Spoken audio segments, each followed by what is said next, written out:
अस्सलामुअलैकुम प्यारे लोगों, क्या हाल चाल है। उम्मीद करती हूँ कि अल्लाह ताला के फ़ज़ल व करम से सब ठीक होंगे। मैं भी अल्हम्दुलिल्लाह अल्लाह के फ़ज़ल व करम से और आप लोगों की दुआओं से बिल्कुल ठीक हूँ। ये जी देखें, हो रही है सामान की पैकिंग। पहले जी जर्मनी से आते हुए सामान की पैकिंग हो रही थी, अब पचंज़ा से जाते हुए सामान की पैकिंग हो रही है। और जब सामान पैक करना पड़ता है ना, बहुत गुस्सा चढ़ता है, समझ ही नहीं आती क्या चीज़ रखें क्या ना रखें। और फिर इतना बैग जो है बच्चे के साथ, इतने लगेज को घसीटना लेकर जाना, ये बड़ा मसला है अभी। और फिर जब आप एक एरिया से दूसरे एरिया जा रहे हो ना, आपको ये भी नहीं समझ आता क्या लेके जाएं क्या ना लेकर जाएं, क्योंकि यहाँ पे हर एरिया का जो है ना वो वेदर चेंज ही है। जैसे जर्मनी में ठंड थी जब हम यहाँ आए, तो यहाँ पे भी सर्दी थी, लेकिन उस हिसाब से सर्दी नहीं थी। अब यहाँ से आगे जा रहे हैं तो सुना कि वहाँ गर्मी बहुत ज़्यादा है अभी। खैर आगे कहाँ जा रहे हैं, ब्लॉग में बने रहिए, साथ आपको पता लग जाएगा कि हम कहाँ जा रहे हैं। ये जी पैकिंग शैकिंग सारी हो गई थी हमारी डन। ये देखें, मेरा अपना बैग मेरे बच्चे की चीज़ों से इतना ज़्यादा फुल भर गया था, सारे हमने बैग शैग रेडी करके रखे हुए थे, जस्ट अब निकलना ही था।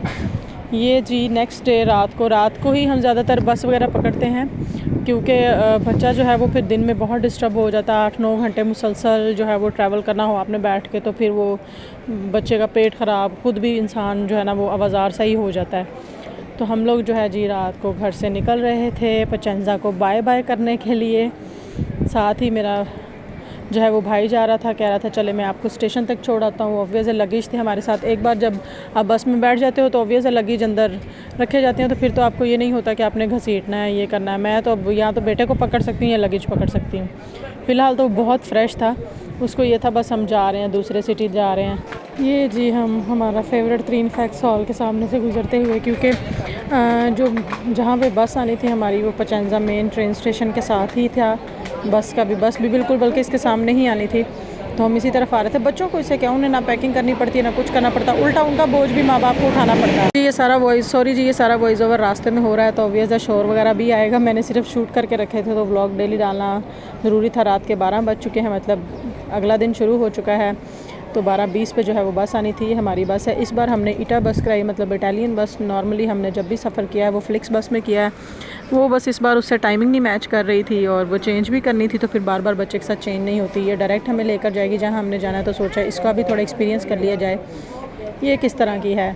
तो यहाँ पे जी मेरे हस्बैंड जो है वो सामान वगैरह रखते हुए, मेरा भाई जो है वो अंदर बस के ऊपर चढ़ा हुआ है, तो वो भी सामान वगैरह साथ ही रख रहा है, हमारी हेल्प करा रहा है। वो हमें बिठा कर और फिर वापस चला जाएगा। काफ़ी लेट हो गया था, नॉर्मली इस टाइम तक सब सो जाते हैं। हम लोग भी घर में जो है वो आराम से लेट जाते थे बच्चे को लेकर, लेकिन आज जाना था तो रात का सिर्फ इसीलिए हमेशा चूज़ करते हैं कि बच्चा जो है ना वो सुकून से सोया रहता है। अभी जब तक बंदा अपनी डेस्टिनेशन पे पहुंच जाता है, बच्चा आराम से उठ जाता है।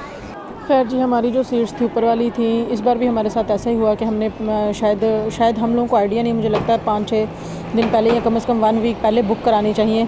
हमने सीट्स बुक कराई थी बड़े वाली टेबल वाली, लेकिन जी वो पैसे भी कट गए टिकट्स के साथ, और सीट्स भी हमें फिर वहाँ ना मिली। फिर जब हमने उनसे पूछा, वो जो ड्राइवर होते हैं उनके साथ होते हैं, उन्होंने कहा जी आपने कितने दिन पहले बुक कराई थी। हमने बोला जी 2 दिन पहले। उन्होंने कहा ये कम से कम आपको हफ्ता 10 दिन पहले बुक करानी पड़ती हैं। अब पता नहीं वो भी सही बता रहा था कि बोंगी मार रहा था। खैर हमारे साथ तो ब्लंडर हो गया ना।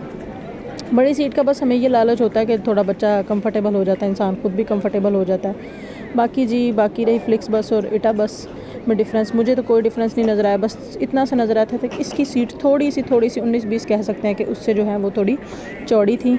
और पूरा रात का सफ़र था, तो रात को ऑब्वियस है सारी लाइटें वाइटें बंद हो जाती हैं। ये देखें, ये कुशन मेरे पास रेड कलर का था, तो इतना प्यारा लाइट में ये पिंक कलर का नज़र आ रहा था। बड़ा मज़े का लग रहा था कलर, बिल्कुल इसका कलर चेंज हुआ और बड़ा क्यूटी पाया सा। ये पिंगुइन का वो था, वो नेक होल्डर, और इसका कलर भी हमें इसमें चेंज लग रहा था। तो साथ ही फिर मैंने जो है, मेरा बेटा जो है वो एडजस्ट नहीं हो रहा था, उसको लिटाना था, तो मैंने अपने मोबाइल की टॉर्च ऑन की। ऑब्वियस है सब लोग सो रहे होते हैं तो आप लाइट नहीं ऑन कर सकते। मैं ज़रा अपनी सीट्स की मैकेनिकी कर रही थी, तो मैं अपने बेटे को कह रही थी कि आप फुट जो है इधर रख लें और सीट के साथ टेक लगा कर सो जाएँ, लेकिन उसकी कहीं से सेटिंग लग ही नहीं रही थी। क्योंकि ऑब्वियस है जब इतनी लंबी ट्रैवलिंग होना, तो बच्चे जो हैं वो डिस्टर्ब हो ही जाते हैं, बड़े इतना डिस्टर्ब हो जाते हैं। और मुझे तो लाजमन पेट का मसला बनता है, पता नहीं हालांकि कुछ खाया हो ना खाया हो, लेकिन बैठ के मुसलसल जो है ना 9-10 घंटे बैठना, कोई चलना फिरना नहीं, कुछ नहीं करना, तो इंसान आवाज़ार सा हो जाता है बिल्कुल।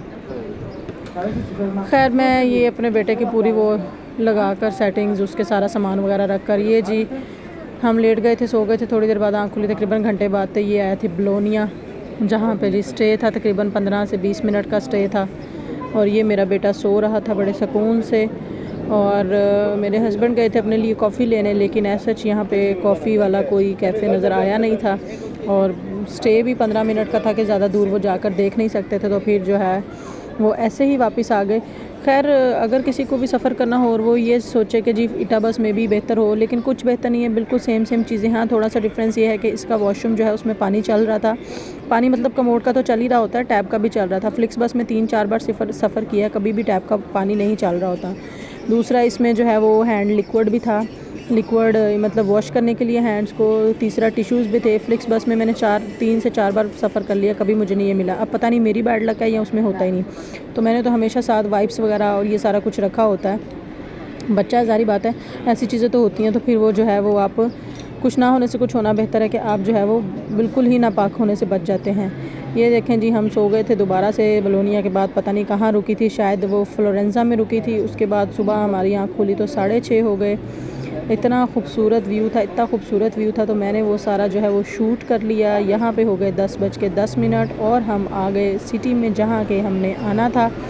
वो जो मैंने पहाड़ों का व्यू शूट किया था वो जी रोम का था। रोम स्टे किया था बस ने तकरीबन आधे से पौना घंटा। यहाँ पे जी हम आ गए अपने डेस्टिनेशन। या वैसे ये हमारा फ़ाइनल डेस्टिनेशन है, यहाँ से हमें आगे जाना था, लेकिन यहाँ 2 घंटे स्टे था, तो हम यहाँ पे उतर कर जो है सामान वगैरह उतारे थे। ये मेरे बेटा जो है वो उतर रहा था, तो पीछे लोग वेट कर रहे थे। मैं उसे बोल रही थी बेटे जल्दी उतरो, लेकिन वो बड़े आराम से, और बड़े सीढ़ियाँ जो हैं वो थोड़ा सा ऊँची बनी हुई थी, तो वो डर रहा था।